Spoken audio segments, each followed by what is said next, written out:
What's up, guys? This is going to be my review for tonight's Raw, January 17th, 2011. It was from Little Rock, Arkansas. And I gotta say, I was very entertained, very pleased. Once again, WWE seems to be on the right track so far in 2011. This was a really good Raw. I think it was better, definitely better than last week's. There were some good matches tonight. Uh, three really good matches. Some good, not really promo, some good mic work, I guess, but just all in all, I thought it was a really good show. Just fucking awesome. So let's get to it. Um, so we started off Cena to the ring, says his usual stuff, calls out Punk. Instead, Miz and Alex Riley come out, and Miz says nobody wants to see Cena, win the Royal Rumble or go to WrestleMania, win the WWE title. And Miz tells Cena good luck because the Rumble this year is 40 men. Um, he says, which I talked about earlier today in my vid. He says if Cena wins the Rumble, he'll do what Orton is going to do, lose to him in his WWE title match. Cena says it's the stupidest. Oh, sorry. Yeah, Cena just said a bunch of stupid jokes.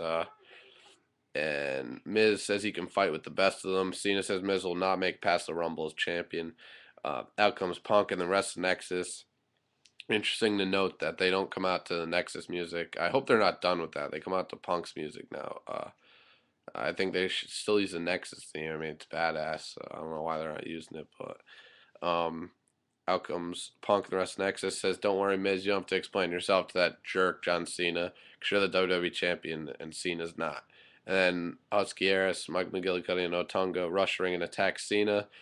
And then Santino and Kozlov come out, I guess, because they got attacked by them last week. Help Cena. Nexus retreated and they huddle on the stage. Then Punk says, "All right, try it this time, Cena." And this time he comes down to the ring with him. And before they get in the ring, an email comes in and says, if any member of Nexus interferes with the Cena Punk match tonight, they'll be kicked out of the Rumble.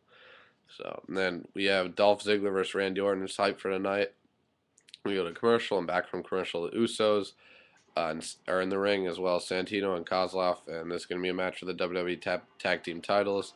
And I don't know why I actually thought the Usos had a chance of winning this. I don't know, maybe because they beat Kozlov Santino a couple weeks ago, but the match was like 3 minutes, three and a half, four tops. It was a joke. Santino won with the Cobra. I don't know which one of the Usos it was, but I mean, give me a break. Cobra's like, wow. Uh, yeah. So that was a joke. So Santino and Kozlov retain their titles. Then backstage, Nexus arguing with one another. Then Punk walks in and basically just grins or smiles at each one member, and then he says "faith" before leaving. So it's kind of weird. Punk's a really good actor, in my opinion. John Morrison walking backstage runs into Daniel Bryan with the Bellas, who both have his shirt on, uh, and they both give him a kiss on the cheek. What a lucky bastard. They're hot ass twins. They walk off as Morrison gets a little chuckle.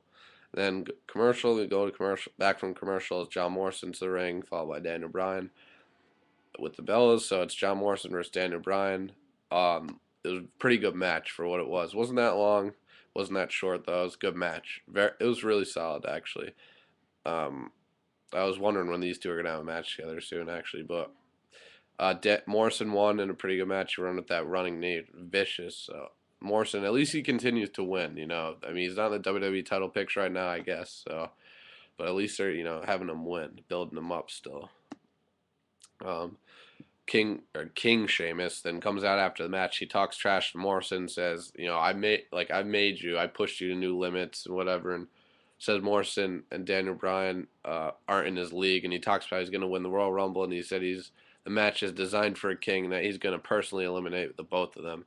He says, "Long live the king!" Like you obviously know Triple H is coming back anytime now. Then Cena versus CM Punk is hyped, as well as Ziggler versus Orton, which was up next. Then we go to commercial.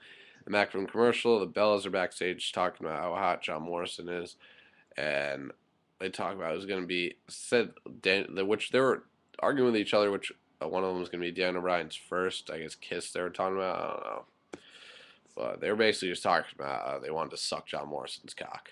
Um, they didn't say that, but I mean, they were just obviously they're gushing over him. Um, but damn, I would love to have a threesome with them. But yeah, so then Vicky Guerrero comes out and she's just so gross. She says "excuse me" a couple times and gets a shitload of heat. I mean, she gets the most heat ever. She's got to be like the best heel. I mean, you got to think Eddie would be really proud right now if he saw Vicky. I mean, she's not even wrestling. She doesn't even do anything. She just gets a shitload of heat. So I mean, that's a pretty good job. You're doing your job right there, heel. So yeah, she got a shitload of heat again. She puts over, basically just puts over Dolph a little before she introduces him. Then out comes Ziggler, and then out comes Orton to a nice pop. We go to commercial. I was actually hoping Dolph would win the match, just because I mean I love Orton obviously, but I like Ziggler too. And I just kind of wanted to see him get a win to build up, his credibility towards his world title match, the Rumble. But back from commercial, um, Ziggler and Orton. Match gets underway. It was a pretty good match in my opinion. Uh, not it was longer than the Morrison um, Daniel Bryan match. I thought it was a pretty good match, entertaining. Orton won with a pretty sick RKO. He countered the zigzag. Obviously Ziggler went up from behind Orton to throw him down with the zigzag, but Orton caught him midair, dropped an RKO for the 3. It's good stuff. Then Miz immediately after Orton, basically 3 seconds after Orton gets the win, Miz and Alex Riley storm the ring and attack Orton. Uh, Miz, they toss him to the outside. Miz, they stomp away at him, double team. Miz throws him into the steel steps. Then King tries to get involved, and Miz throws him over the ring barricade. So it's like, thanks, which JR would say, thanks for coming. Um, and it's funny because Cole's like, and King is taken care of, or something like that. It's kind of funny. So yeah, and then Miz took off the cover of the announcer's table. Didn't end up using it. I don't know why, but they beat the hell out of Orton. He rammed him, he threw Orton in the steel steps. I said that. He rammed Orton spine first in the steel post, and then he and Alex Riley rammed him head first through the ring barricade where like the ring bell is, a timekeeper. It looked nasty. And Orton was just out, and then Miz gets a mic and kind of quietly says, "I'm the Miz and I'm awesome." And he gives like a really sick look on his face. He was like cracking his neck, and he kind of like rolled his eyes to the back of his head. Miz trying to look pissed. He did a good job though. So that was a good segment there. Really well done, I thought, to build Miz up as a champion and a really good heel. Um, Again, I just think that was really well done. This feud is actually turning, and another way to build up the feud too. I think they're doing a great job with it. So we go to commercial. I'm back from commercial. See what just happened to Orton. And CM Punk's backstage with Nexus talking about faith, like, what one must do to gain faith. And he talks about sacrifice. Really weird shit. They all bow their heads, look like they're in prayer. Then Maurice to the ring. Damn, she's looking fine. Melina and Eve are joining Cole at ringside. Lucky bastard. And then Natalia to the ring. I was hoping Maurice would get a win. But no, Natalia won in like 2 minutes, made her tap out to the sharpshooter. After the match, DiBiase comes out of nowhere because Maurice was like flipping out at Cole or whatever, and DiBiase comes out. It's like, calm down. She's like, no, you're a loser. And she's like, you really think you're going to win the Royal Rumble? Like, haven't even won a match in so long. And so she walks off, and I really just wish these two would be getting treated better, honestly. I like the two of them a lot, Maurice and Ted. But we'll see what happens on the line. It's the beginning of the new year, so. And then DiBiase issues an open challenge to anyone in the Raw locker room so he can throw him over the top rope. We go to commercial.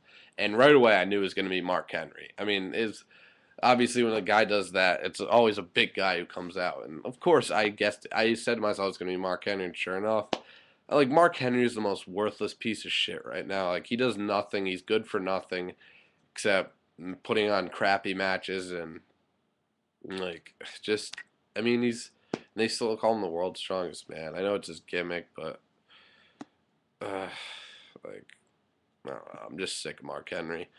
Back from commercial, my out becomes Mark Henry, who I predicted. And then Henry, it throws DiBiase over the top rope in about 20 seconds. Then all the Raw superstars head to the ring. They trying to throw each other over the top rope. And then Sheamus comes down, throws like 5 guys over. It's kind of funny. And then Mark Henry tosses him over. Fuck Mark Henry. And then out comes Alberto Del Rio in a really dope Bentley. And then he pops up through the sunroof, gets on the mic. He was in his nice street clothes, and says it's a destiny to win the Royal Rumble and be a champion at WrestleMania. Then his music plays after that, but for some reason it was really weird. It sounded like it was a little slower than usual. I don't know, I just thought it was weird to point out. And then Punk vs. Cena is hyped again. We go to commercial, and back from commercial, it's Daniel Bryan's NXT rookie Derek Bateman. So this kid's actually pretty funny, and he was cutting a promo about the world's strongest man cologne with Mark Henry's voice like narrating it. I thought it was actually kind of funny, good stuff there. And a quick Royal Rumble vignette is shown. The woman whose voice who was doing that was really good, kind of sexy. Next week on Raw will be Champion versus Champion Edge versus The Miz. Should be good. And then they show Cena walking backstage to the ring for the main event. And we go to commercial, and back to commercial. CM Punk out with Nexus.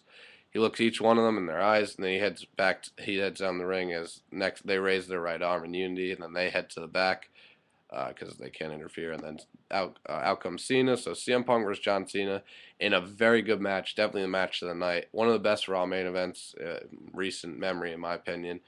Cena didn't look like he had any lingering effects from his injury.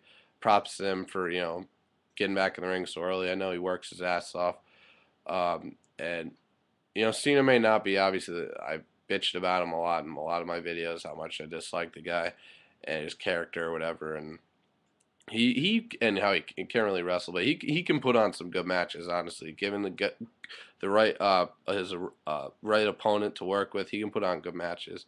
So, and this was an example. It's a very good match. I like Punk's trunks too, like gray, black, and yellow. Go with his Nexus armband and shit. So this was a very good match, really good pace, good counters, just all in all, really good match. Punk had a 6 submission. They said it was the Anaconda Vice. I don't think it was it, or it could have been it, maybe just in a different position. And I thought Cena he literally went purple, it looked like, for a second. I thought he was gonna, just pass out and Punk would win, but I don't think John Cena's ever tapped out.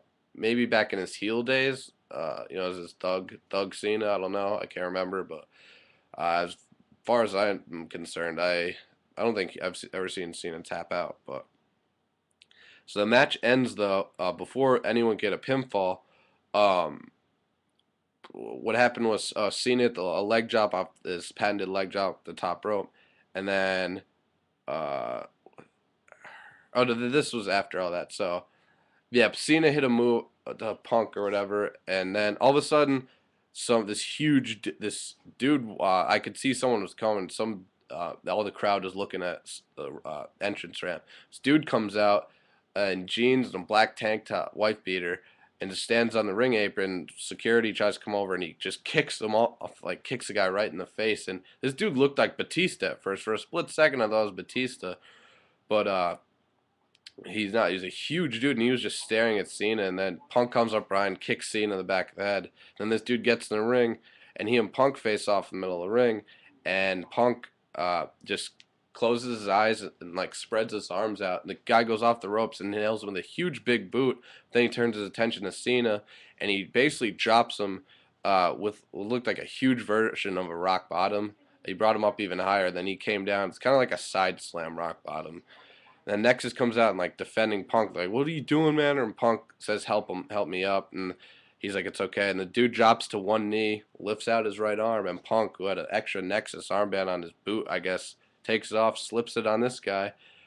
And then Raw goes off there with all 5 of them raising their right arm in unity, and Punk just smiling. And I just thought it was awesome. And apparently I just read this guy's current FCW World Heavyweight Champion, Mason Ryan. I've read about him before. So I don't know if they're going to, he's going to be on the Raw roster like permanently now. I mean, obviously when he doesn't have to defend his FCW title, but wow, this dude is jacked. He looks like Batista, except a lot more athletic. And this ending of Raw was awesome. These 5 just raising their arm in unity. So the new Nexus gets a new member. This is just awesome, man. WWE is doing really well so far in 2011. I'm really pumped. Like, I'm going to start watching SmackDown a lot too, because I like that new Nexus over there too. So by the way, guys, I'm going to make a video sometime this week discussing these 2 Nexuses. So I hope you enjoyed Raw tonight, guys. Really good show. And comment, rate, subscribe. I'm out. Peace.